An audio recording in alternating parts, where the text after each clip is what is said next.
बिस्मिल्लाहिर्रहमानिर्रहीम। अस्सलाम वालेकुम dear students, I am Mohammad Waseem from WK physics by Mohammad Waseem. हमने चैप्टर 3 मोशन एंड फोर्स को स्टार्ट किया हुआ था। इस चैप्टर का आज हम थर्ड लेक्चर उसको हम स्टडी करेंगे।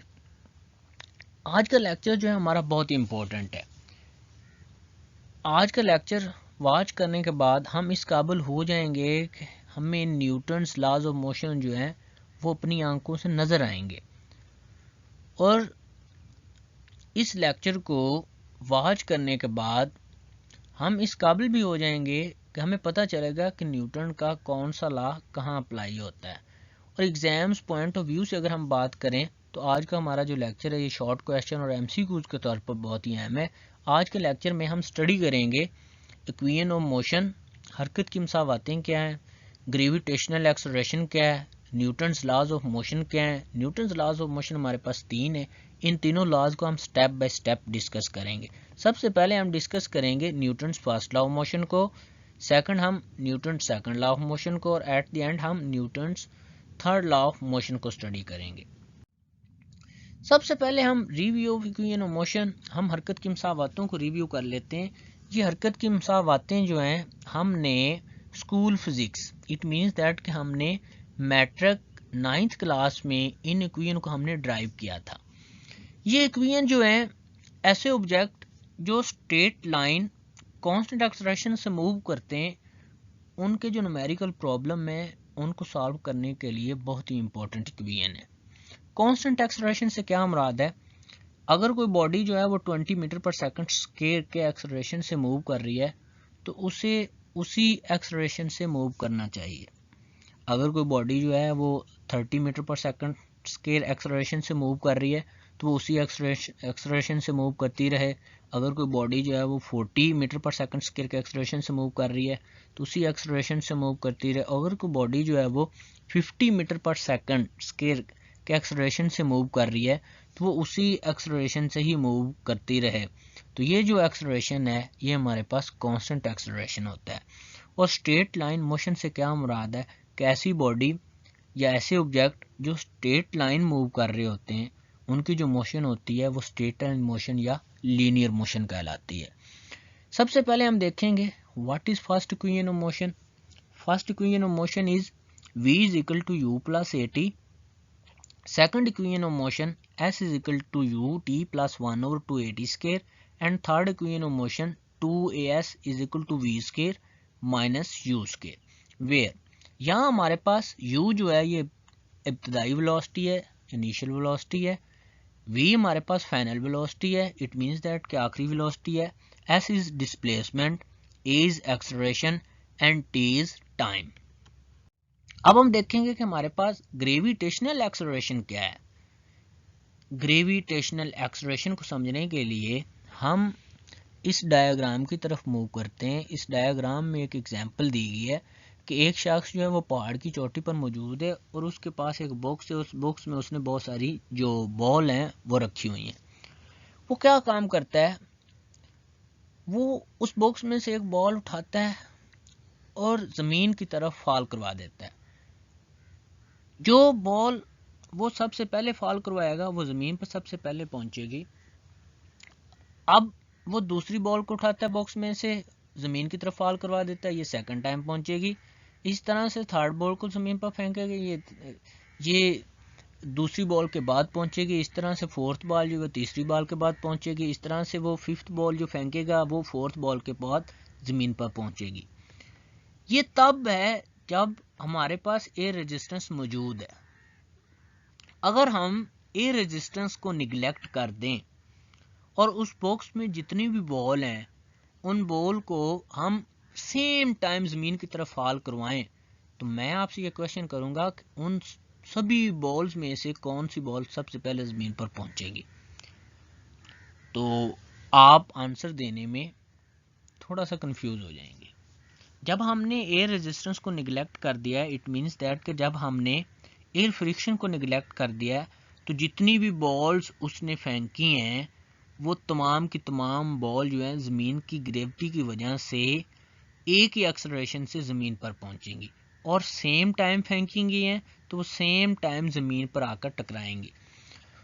इसके बाद हम एक और मोशन जो है उसकी स्टडी करते हैं। एक और जो है एग्जाम्पल की मदद से हम एक छोटा सा एक्सपेरिमेंट करते हैं। फ़र्ज़ करें आप एक बहुत बुलंद इमारत पर मौजूद हैं और आपके हाथ में एक टॉय, इट मीन्स दैट कि आपके हाथ में एक एलिफेंट है जो कि हैवी है, और दूसरे हाथ में आपके पास एक कागज़ का छोटा सा टुकड़ा है जो कि लाइट मैस कह लें आप।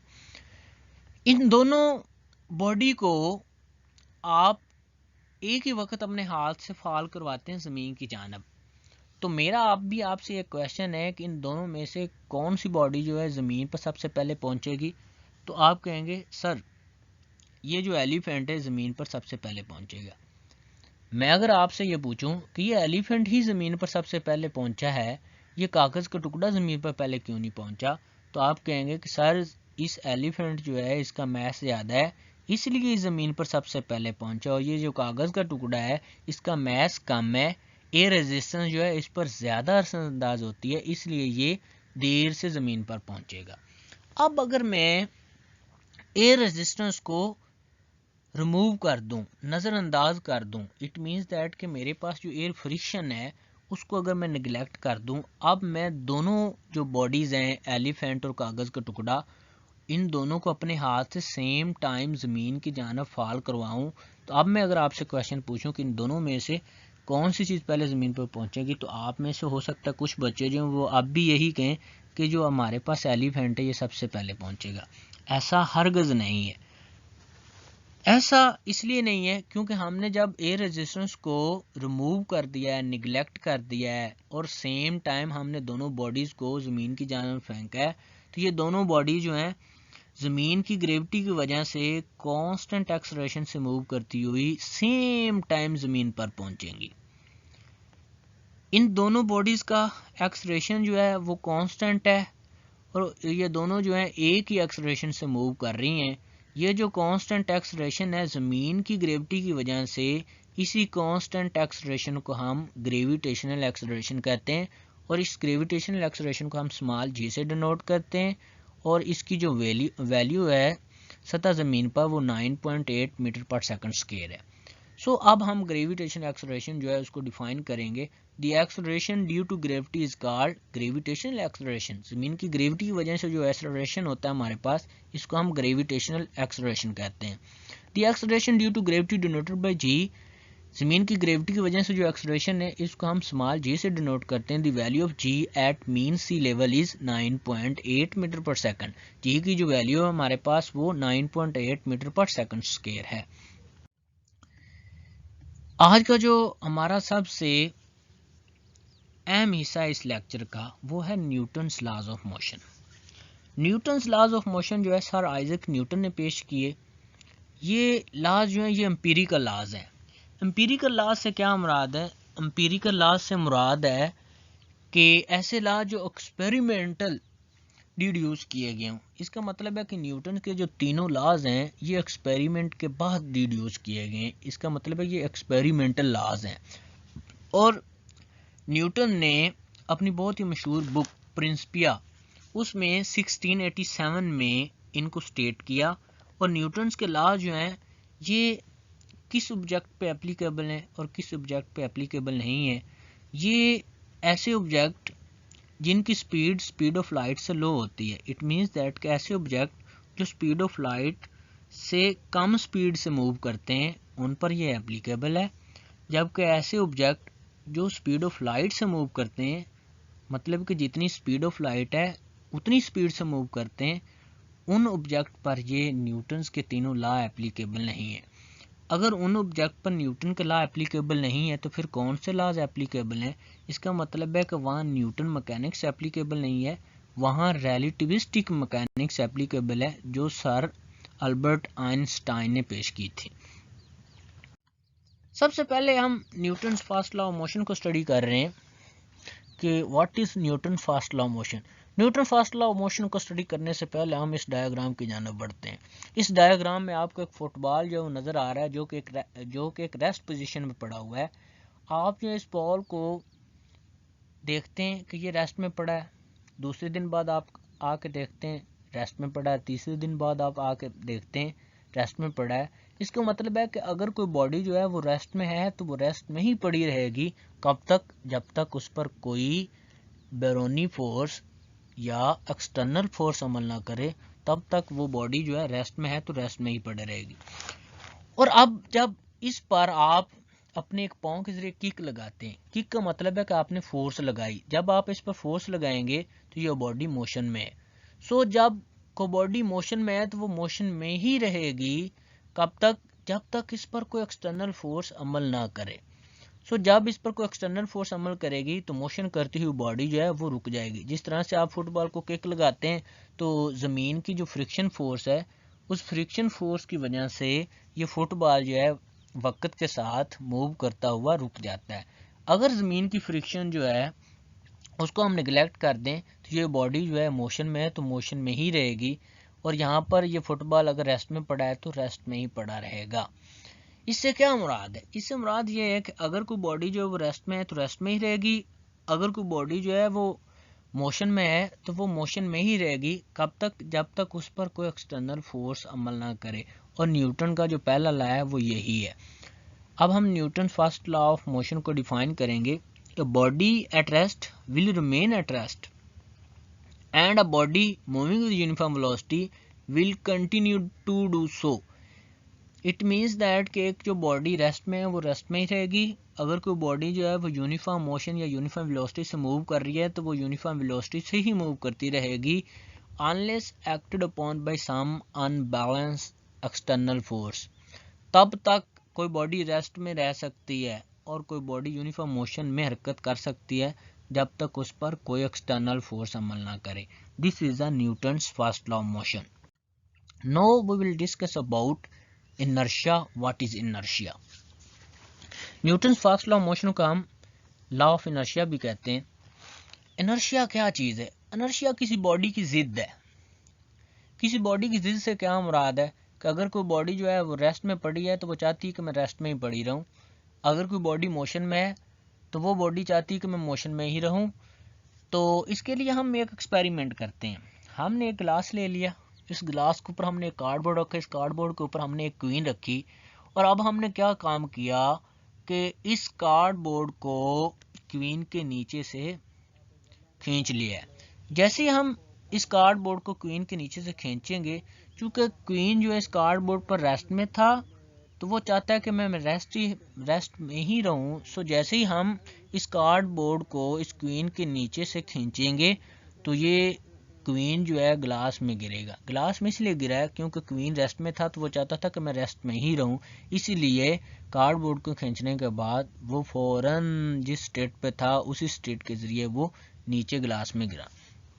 दूसरी डायग्राम पर हम गौर करते हैं। यहाँ आपको एक शख्स जो है वो साइकिल पर बैठा नज़र आ रहा है और ये शख्स जो है वो इस साइकिल के ज़रिए मोशन में। सो ये मोशन में जा रहा था कि अचानक से एक रुकावट आती है, वहाँ इसका ये जो साइकिल है ये टकराता है और शख्स जो है इस साइकिल से दूर जा गिरता है। ये दूर क्यों जा गिरा है? क्योंकि हमें पता है कि ये जो बॉडी थी, ये जो साइकिल सवार था, ये मोशन में था और ये चाहता था कि मैं मोशन में ही रहूं। सो जैसे ही रुकावट आई, रुकावट से साइकिल टकराया, टकराने के बाद ये जो अपनी स्टेट थी उसको बगैर चेंज किए दूर जा गिरा। इसका मतलब है कि अगर कोई बॉडी रेस्ट में तो वो रेस्ट में रहना चाहती है, अगर कोई बॉडी जो है वो मोशन में है तो वो मोशन में रहना चाहती है।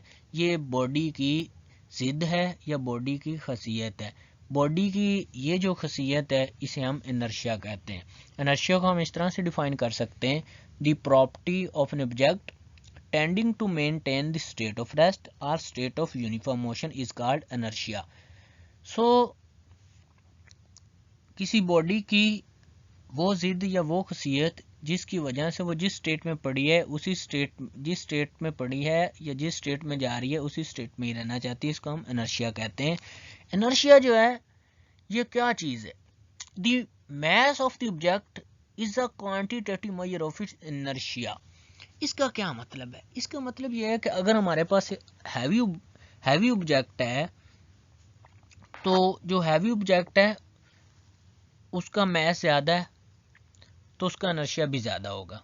और अगर हमारे पास कोई लाइट ऑब्जेक्ट है तो उस लाइट ऑब्जेक्ट का मास कम है, सो मास कम है तो उसका इनर्शिया जो है वो भी कम होगा। इसका मतलब ये हुआ कि इनर्शिया जो है किसी ऑब्जेक्ट के मास की मेजरमेंट है, इसलिए हम इसे कहते हैं the mass of the object is a quantitative measure of its inertia. इसके बाद हमारे पास है Newton second law of motion. Newton second law of motion को डिफाइन करने से पहले हम इस डायग्राम पर गौर करते हैं। एक शख्स है, ये 40 kg के मास पर फोर्स लगा रहा है और यहाँ यही शख्स जो है 400 kg के मास पर फोर्स लगा रहा है। तो मेरा आपसे ये क्वेश्चन है कि इन दोनों ऑब्जेक्ट में से कौन सा ऑब्जेक्ट जो है तेजी से एक्सेलरेट करेगा। तो आप फौरन कहेंगे कि सर जिस ऑब्जेक्ट का जो मास कम है वो ज़्यादा तेज़ी से एक्सेलरेट करेगा, जबकि जिस बॉडी का या जिस ऑब्जेक्ट का मास ज़्यादा है वो कम एक्सेलरेट करेगा, क्योंकि उस पर फोर्स हमें क्या लगानी पड़ेगी, ज़्यादा लगानी पड़ेगी। इसका मतलब है कि जब हम किसी बॉडी पर फोर्स लगाते हैं तो उस बॉडी में एक्सेलरेशन पैदा होता है। ये जो एक्सेलरेशन है ये बॉडी के मास के इनवर्सली प्रोपोर्शनल जबकि फोर्स के डायरेक्टली प्रोपोर्शनल होता है। अब हम Newton second law of motion को इस तरह से डिफाइन करेंगे कि force applied on a body produces acceleration in its own direction. जब हम किसी बॉडी पर फोर्स लगाते हैं तो उसमें एक्सेलरेशन पैदा होता है। वो एक्सेलरेशन जो है वो उस डायरेक्शन में पैदा होता है जिस डायरेक्शन में फोर्स लगाई जा रही हो। The acceleration produced varies directly with the applied force and inversely with the mass of the body। ये जो एक्सेलरेशन पैदा होता है ये फोर्स के डायरेक्टली प्रोपोर्शनल जबकि मास के इनवर्सली प्रोपोर्शनल होता है। Mathematically it is expressed as F equal to m में। ये Newton second law of motion की मैथमेटिकली फॉर्म है। Newton second law of motion में हम फोर्स को मेजर कर सकते हैं कि किस तरह से किसी ऑब्जेक्ट का मास है और उसमें एक्सेलरेशन पैदा होता है तो उसकी फोर्स का हम मेजर करते हैं। ये Newton second law of motion हमें बताता है। सो एट द एंड हम Newton third law of motion को डिफाइन करेंगे। Newton third law of motion को डिफाइन करने से पहले हम सबसे पहले इस एग्जाम्पल में डायग्राम को फॉलो करते हैं। फर्ज करें आपके हाथ में एक जो है गेंद है, इस गेंद को आपने ज़मीन पर मारा। जैसे ही आपने ज़मीन पर मारा ये गेंद का रिएक्शन है और ज़मीन ने उस गेंद को उतने ही रिएक्शन से ऊपर की जानब फेंक दिया। क्या मतलब कि आप जितने ज़ोर से ज़मीन की जानब गेंद को मारेंगे ज़मीन उतनी ही ज़ोर से गेंद को ऊपर की जानब फेंकेगी। इसका मतलब है कि जितना एक्शन है उतना ही रिएक्शन है। एक्शन जो है वो नीचे की जानब हुआ और ज़मीन ने रिएक्शन जो है उसके अपोजिट दिया। इसका मतलब है कि एक्शन और रिएक्शन जो है वो इक्वल होते हैं लेकिन अपोजिट। इसके बाद हमारे पास ये एक रॉकेट नज़र आ रहा है। इस रॉकेट को Newton third law of motion के असूल से बनाया गया है कि इस रॉकेट के अंदर जो है वो फ्यूल जलता है। फ्यूल जलने की वजह से बहुत तेज़ रफ्तार गैसेज जो है इसकी नोज़ल से निकलती हैं। जैसे ही इसकी नोज़ल से निकलती हैं गैसेज तो ये गैसेज का एक्शन है और इसके नतीजे में ये रॉकेट जो है ये स्पेस में चला जाता है। ये है इसका रिएक्शन। ये जब तक एक्शन होता रहेगा तब तक रिएक्शन होता रहेगा और ये जो रॉकेट है ये स्पेस में जाता रहेगा। ये हमारे पास दूसरी एग्जांपल है। तीसरी एग्जांपल में हम देखते हैं कि एक बुक है, उसको हमने अर्थ पर रखा है। ये अर्थ पर एक्शन के तौर पर एक फोर्स लगाती है जबकि अर्थ जो है इस पर एक रिएक्शन की वजह से फोर्स लगाता है। ये दोनों फोर्सेस एक दूसरे के इफेक्ट को कैंसिल करती हैं और ये जो बुक है ये रेस्ट में ठहरी रहती है। इसका मतलब है कि हमारे पास action and reaction equal but opposite होता है। सो यही हमारे पास Newton's third law of motion है। इसको हम इस तरह से डिफाइन करेंगे, every action has a reaction equal but opposite direction. हर एक्शन का एक रिएक्शन होता है, इक्वल होता है लेकिन अपोजिट डायरेक्शन में होता है। जिस तरह से इधर हमने देखा कि गेंद नीचे की जानब जा रही तो उसकी डायरेक्शन और है और जब रिएक्शन के तौर पर ऊपर की जानब उठती है तो इसकी डायरेक्शन और है। यहाँ गैसेस की डायरेक्शन और है और रॉकेट की डायरेक्शन और है। एक्शन के तौर पर गैसेस नीचे की जानब है जबकि रिएक्शन के तौर पर रॉकेट ऊपर की जानब है। Action and reaction equal but opposite. यहाँ जो बुक है एक्शन के तौर पर जो फोर्स लगा रही है वो डाउनवर्ड है जबकि रिएक्शन के तौर पर जो फोर्स इस पर अमल कर रही है वो अपवर्ड है। इसका मतलब है action and reaction equal but opposite. This is a Newton third law of motion. ये था हमारा आज का लेक्चर। इस लेक्चर में कहीं से भी कोई प्रॉब्लम हो, कोई क्वेश्चन हो, कमेंट बॉक्स में आप क्वेश्चन कर सकते हैं, हम आपके क्वेश्चन का आंसर देने की कोशिश करेंगे। बहुत शुक्रिया। अल्लाह हाफिज़।